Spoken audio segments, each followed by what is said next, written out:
बिस्मिल्लाहिर्रहमानिर्रहीम अस्सलाम वालेकुम welcome back to my channel. कैसे हैं आप सब? उम्मीद है सब खैरियत से होंगे। आज आपके साथ चॉकलेट केक की रेसिपी शेयर कर रही हूँ। चॉकलेट वॉलनट केक है, यानी इसमें अखरोट का इस्तेमाल होगा। चॉकलेट केक तो सबका ही फेवरेट होता है और चॉकलेट वॉलनट केक तो आपने पहले नहीं खाया होगा। और बाज़ार से एक्सपेंसिव ना ख़रीदें, घर में खुद तैयार करें। इतना आसान है कि हर कोई इसे बना सकता है मेरी रेसिपी देखने के बाद। सबसे पहले हमें चाहिए होगा 1 अदद ब्लेंडर जग। अब बीटर मशीन तो लोगों के घर नहीं होती है, लेकिन ब्लेंडर तो सबके घर होता है। इसमें डाल लें 3 अदद अंडे, आधा कप इसके अंदर शामिल करेंगे ऑयल का। जो भी ऑयल या घी आप कुछ भी जो अपने कुकिंग में यूज़ करते हैं वही डालिएगा। 1 कप इसमें डालेंगे चीनी का और 3/4 कप इसमें जाएगा दूध का। इसको हम सिर्फ़ 1 मिनट के लिए ब्लेंड करेंगे और ये सब हमारा मिक्सचर तैयार हो जाएगा। अब इसका ड्राई मिक्सचर तैयार कर लेते हैं। 1 कप भर के मैदा ले लें, इसको अच्छे तरीके से छान लें। इसमें डालें तकरीबन 4 से 5 अखरोट, जिनको मैंने छोटे टुकड़ों में तोड़ लिया है। थोड़े से मैंने बचा कर रखे हैं, बाकी इसमें शामिल कर दें। डेढ़ चाय का चम्मच इसमें बेकिंग पाउडर का जाएगा और 3 खाने के चम्मच इसमें कोको पाउडर के शामिल करें और ये तमाम ड्राई मिक्सचर को अच्छे से मिक्स कर लें। और ये ब्लेंड किया हुआ जो मिक्सचर है, ये मैंने एक बाउल में ट्रांसफ़र कर दिया है। अब आपकी मर्ज़ी है, आप सारा इकट्ठा डाल दें या हाफ़-हाफ़ करके डालें, इससे कोई मसला नहीं होगा। और आप इसको किसी भी आम चम्मच से, स्पैचुला से मिक्स कर सकते हैं। अगर आपके पास इस तरह का अंडा फेंटने वाला है तो इससे मिक्स कर लें, इससे जल्दी काम हो जाता है और लम्प्स भी नहीं बनते। तो मैंने सारा शामिल कर दिया है और मैं इसे मिक्स कर रही हूँ। अब यहाँ पे मैं इसमें शामिल कर रही हूँ चॉकलेट एसेंस। अगर आपके पास चॉकलेट एसेंस नहीं हो तो आप इसके अंदर vanilla essence half tea spoon शामिल कर लें। अब कुछ इस तरह का हमारा बैटर रेडी हो गया है। अब केक के पैन मिलते हैं जो मैंने आपको दिखाया, इस तरह के दूसरे भी शेप्स के मिलते हैं। अगर आपके पास वो हों तो आप उनका यूज़ करें। लेकिन जिन्होंने कभी केक बनाया ही नहीं है, ना ही इस तरह के पैन खरीदे हैं, तो फिर आपके लिए घर में जो एल्यूमीनियम की देगची आप खाने बनाने में यूज़ करते हैं, इसका आप इस्तेमाल करेंगे। इसको पहले हल्का-सा ऑयल लगा लें, अच्छे तरीके से ब्रश से लगा लें, हाथ से लगा लें, जैसे भी। और इसमें कॉपी का कागज़ इस तरीके से फिक्स करना है और उसके बाद जो एक्स्ट्रा पार्ट होगा हम इसे काट देंगे। इसमें थोड़ी-सी क्लीनिंग इतनी अच्छी नहीं आती, यानी शेप थोड़ा-सा इसका नहीं आएगा।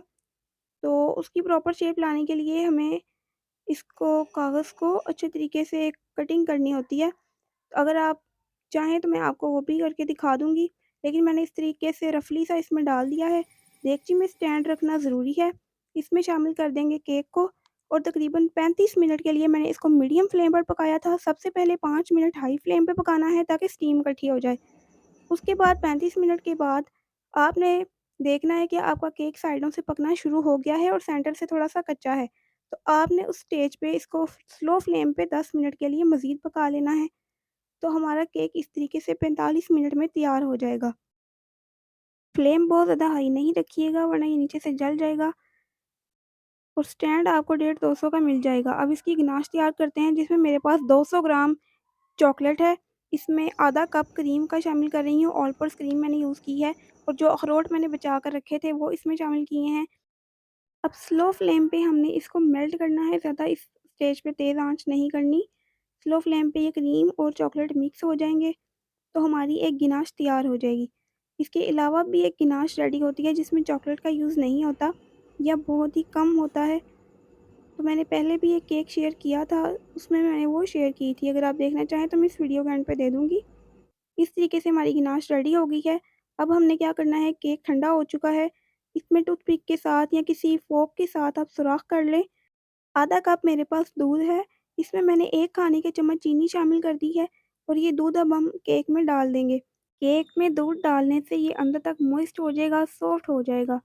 आप दूध की जगह पानी में चीनी मिक्स करके भी डाल सकते हैं। इस स्टेज पे आपको याद दिला दूँ कि अगर आपने चैनल को सब्सक्राइब नहीं किया और वीडियो को लाइक नहीं किया, तो जल्दी से कर लें। और गिनाश जो मेरी रेडी हुई थी वो अब इसके ऊपर डाल देंगे, अच्छे तरीके से पूरी सेट कर लेंगे। तो बहुत ही आसानी से हमारा ये केक तैयार हो जाएगा। इसे थोड़ी देर आप फ्रिज में रखें तो ये गिनाश सेट हो जाएगी। साइड्स पर जो थोड़ी-सी गिनाश हमारी एक्स्ट्रा गिरेगी, आप चाहें तो इसे क्लीन भी कर सकते हैं और इसे इस तरीके से भी सर्व कर सकते हैं। ये बहुत ही आसान केक है, जिसने घर में कभी भी केक नहीं बनाया वो भी इसे इस तरीके से बनाए तो आपका केक बहुत ही आसानी से और टेस्टी भी तैयार हो जाएगा, सबको पसंद भी आएगा। ईद के लिए, बर्थडे के लिए, पार्टीज़ के लिए ये बेहतरीन केक है। तो कैसा लगा आपको मेरा चॉकलेट वॉलनट केक? बहुत ही आसान रेसिपी। पसंद आए तो लाइक, शेयर और प्यारा सा कमेंट ज़रूर करिएगा। और नेक्स्ट वीडियो का अगर आपको इंतज़ार है तो फिर आप चैनल को सब्सक्राइब करके ही जाएँगे। नेक्स्ट रेसिपी से तब तक के लिए अल्लाह हाफ़िज़।